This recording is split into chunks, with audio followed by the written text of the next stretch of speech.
اهلا وسهلا ومرحبا بكم في اولى فيديوهاتنا على قناه زملكاوي مدريدي. قناه زملكاوي مدريدي قناه لكل زملكاوي بيحب وبيعشق مدرسه الفن والهندسه، ولكل مدريدي بيعشق انتصارات مدريد وتاريخ مدريد في ليالي الابطال، وكل السيناريوهات الغريبه اللي بيعملها مدريد في ليالي الابطال.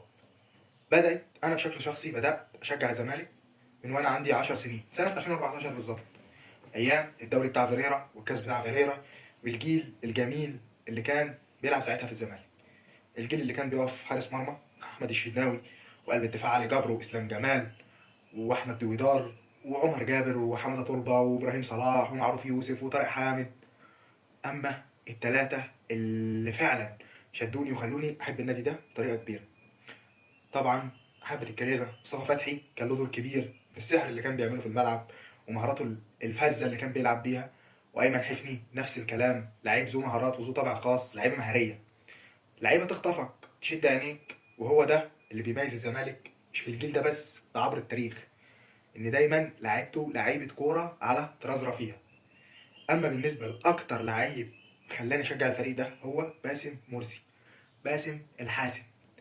باسم مرسي كان عامل موسم من اعظم مواسم المهاجمين في تاريخ الدوري المصري كله، كان بينزل الماتش يكسر عظم الخصوم حرفيا. اما بالنسبه لريال مدريد، ريال مدريد قصه مختلفه شويه.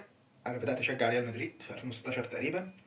القصه بدات ان انا عندي ابن عمي بيشجع برشلونه بطريقه، يعني هو مجنون ببرشلونه، مش بيشجع برشلونه، مجنون بجد، بيعشق ميسي جدا، بيشجع برشلونه. فانا بدات اتفرج على معاه، بقعد معاه بتفرج على ماتشات الريال وبرشلونه، لقطات كده تمام، عشان ما كانش عندنا امكانيه ان احنا نتفرج على الماتش مباشر يعني، نتفرج عليه معاد كده. فهو متعصب جدا لبرشلونه، فانا خطف عيني لعيب اسمه كريستيانو رونالدو. كريستيانو رونالدو هو، يعني انا عينيا ما شافتش لعيب كوره زيه، لعيب كوره متكامل، افضل لاعب بالنسبه لي انا في التاريخ، بحبه جدا. هو ده اللي شدني وخلاني اعشق ريال مدريد.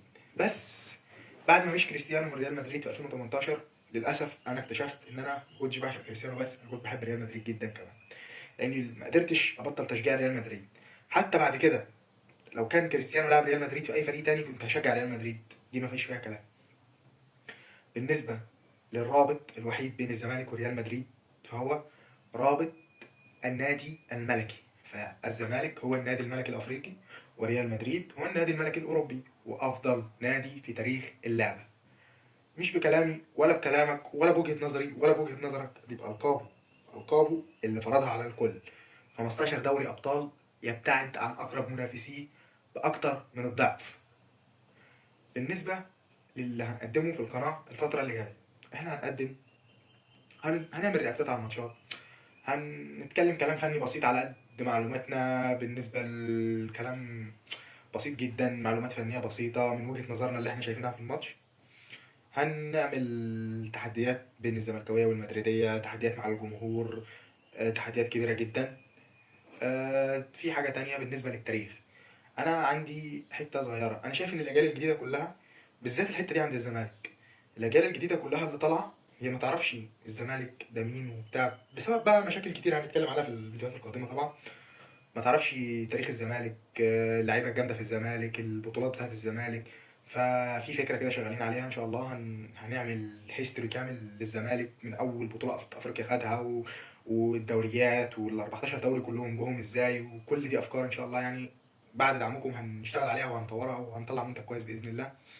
بالنسبه برضه لريال مدريد يعني هنتكلم عن 15 دوري ابطال، فبالنسبه لجانب التاريخ هنشتغل عليه بصوره كبيره ان شاء الله. ده اولا. فلو انت زملكاوي او مدريدي بتعشق الزمالك مدرسه الفن والهندسه، او بتعشق مدريد ملك دوري الابطال، فده مكانك الصحيح. اتمنى ان انت تنضم، تشترك في القناه، تفعل الجرس، تشير الفيديو عشان العيله تكبر بينا وبيكو، ونبقى اكبر عيله زملكاويه مدريديه في الشرق الاوسط، ودي حاجه مش بعيده على ربنا طبعا. في النهايه انزل في التعليقات قول لي انت ازاي بدات تشجع الزمالك، ومين اكتر لعيب حبك في الزمالك، ومين اكتر لعيب حببك في ريال مدريد، وامتى بدات تشجع ريال مدريد، وايه هي اكتر لحظه مؤثره في دماغك مع ريال مدريد، واكتر لحظه مؤثره مع الزمالك. وفي النهايه بشكركم جدا.